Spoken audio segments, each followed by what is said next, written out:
1983년, 그러니까 지금으로부터 40년 전에 대한민국을 강타한 TV 프로그램이 있었습니다. 먼저 잠깐 보시도록 하겠습니다.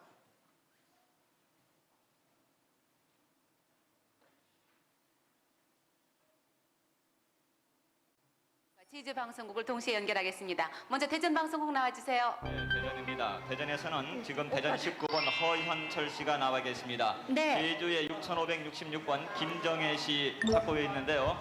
지금 이분 맞습니까? 네네. 여보세요? 지금 저 6566번 김정혜 씨가 나와 있는데요. 여보세요? 이 이름은 양녀로 들어간 후에 지은 이름이라고 두 그러네요. 분 확인하게 말이죠. 마이크 네. 좀 대주시죠. 대전에서 웬 아저씨가 둘 다 고아원에 갖다 넣어야 되는데 저는 남자고 그래서 고아원에 넣고 내 여동생은 이발소에 양자로 보낸다고 이발소에 맡겼어요. 네. 그래서 제가 어린 삭신에 그래도 찾아야 되겠다는 그런 긍지를 가지고 몇 번 갔었는데 이사가고 없었어요.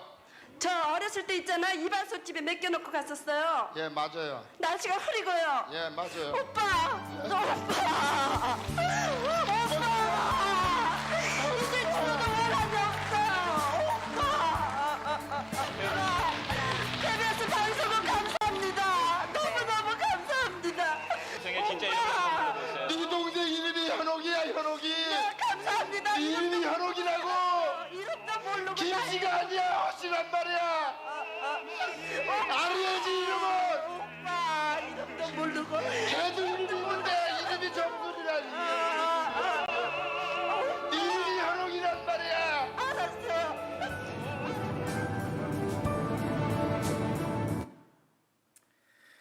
네, 1980년대 초 한국의 인구가 4천만 명이었다고 하는데 경찰 당국의 조사에 의하면 1,050만 명의 이산 가족이 있었다고 합니다.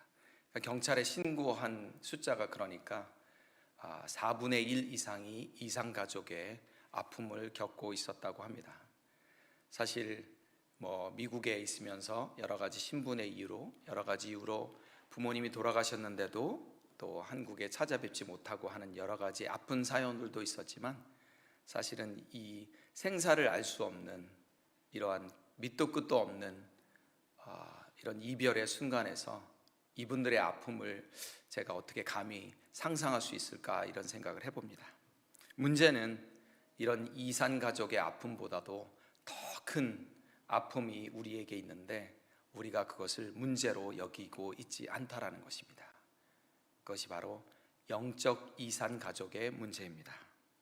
영적 이산 가족이란 우리가 다 함께 한 지붕 밑에서 살고 있지만 혹은 우리가 또 교류하고 왕래하고 살고 있지만 그들이 예수를 믿지 않고 있기 때문에 예수님께서 오실 때 혹은 우리가 이 땅을 떠나 우리의 생명이 다하게 되는 그때에 우리가 어쩔 수 없이 예수를 믿는 자들은 천국에 가게 되고 예수를 믿지 않는 자들은 아무리 우리가 사랑하여도 영원한 지옥불에 빠지게 될 것인데 이 영적 이산 가족의 문제에 대해서 우리가 생각처럼 쉽게 어렵게 힘들게 심각하게 받아들이지 않고 있다는 것입니다.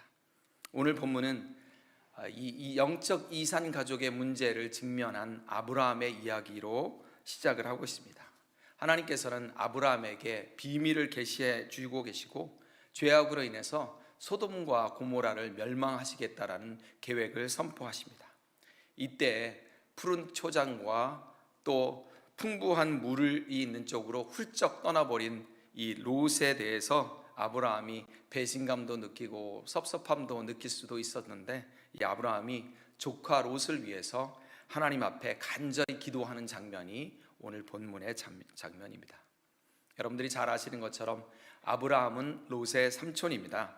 아브라함이 갈대아 우르를 떠나서 가나안으로 향할 때에 이 롯을 함께 데리고 갔었습니다. 그래서 이 하나님께서 많은 복을 주셨습니다.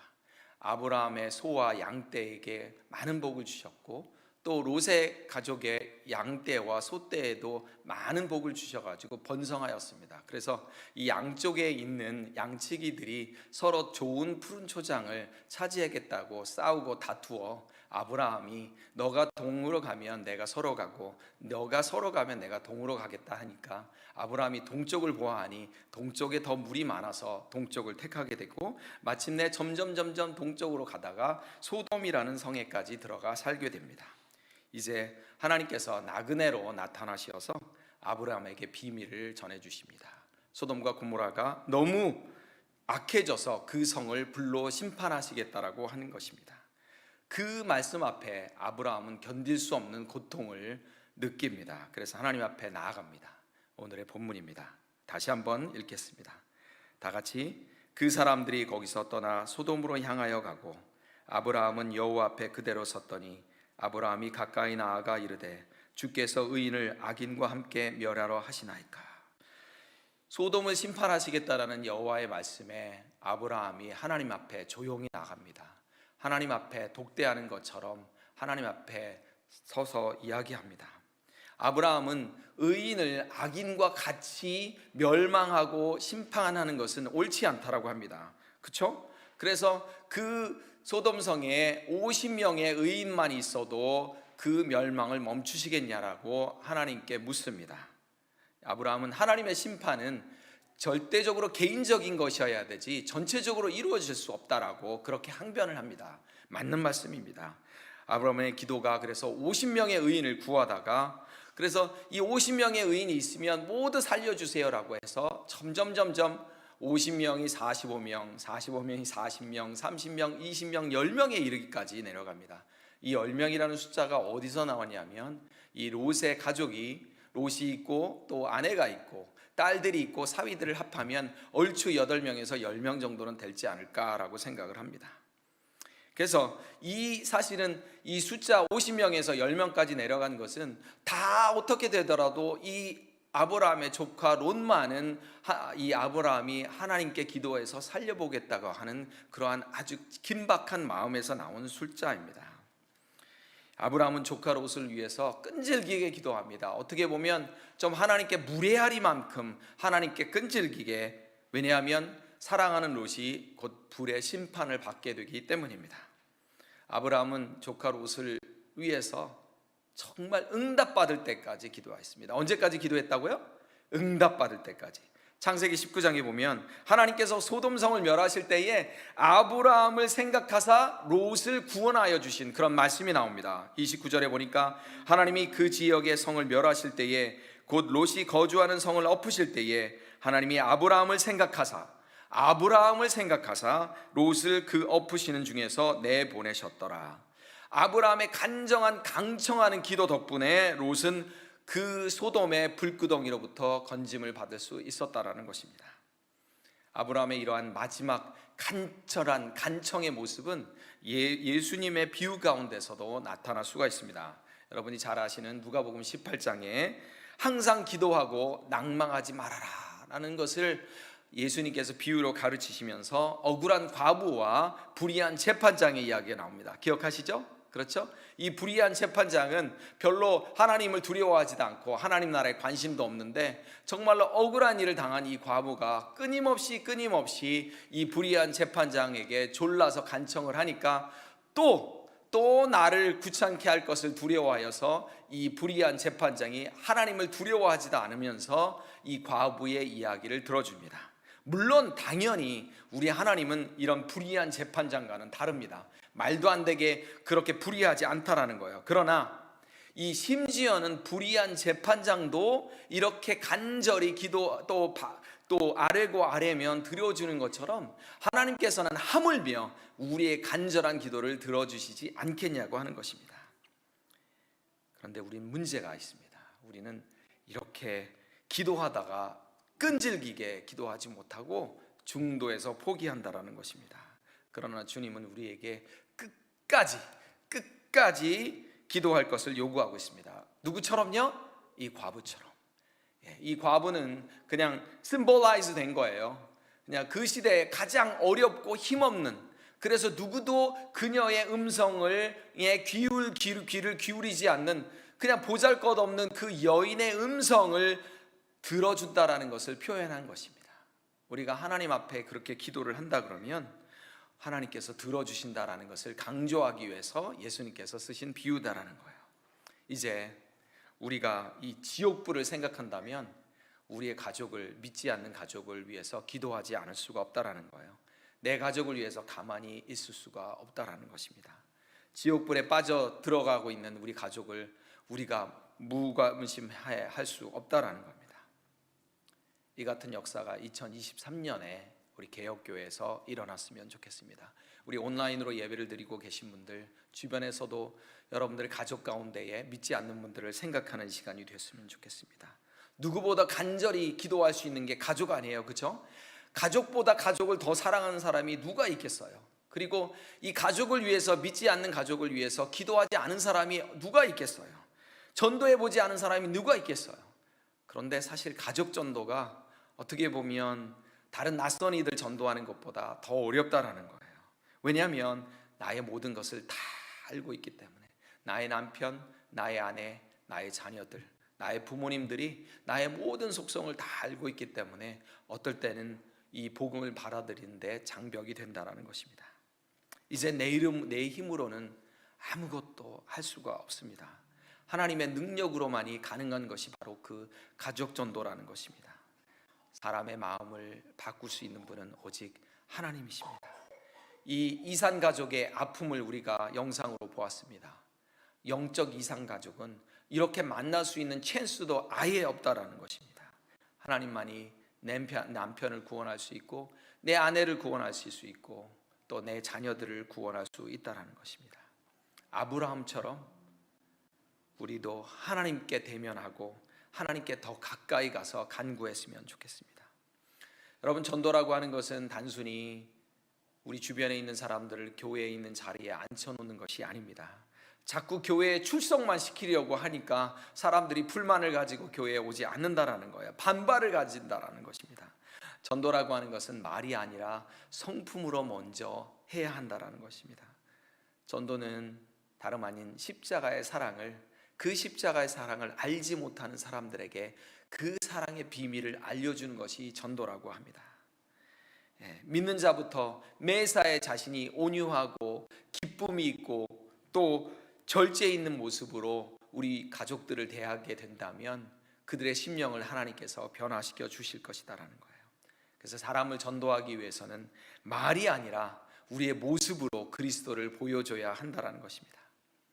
여러분, 공동운명체라는 말 들어보셨죠? 그죠? 나만 예수 믿는다고 이 운명체로 인해서 우리 가족이 다 예수님을 믿을 수 있는 것은 아닙니다.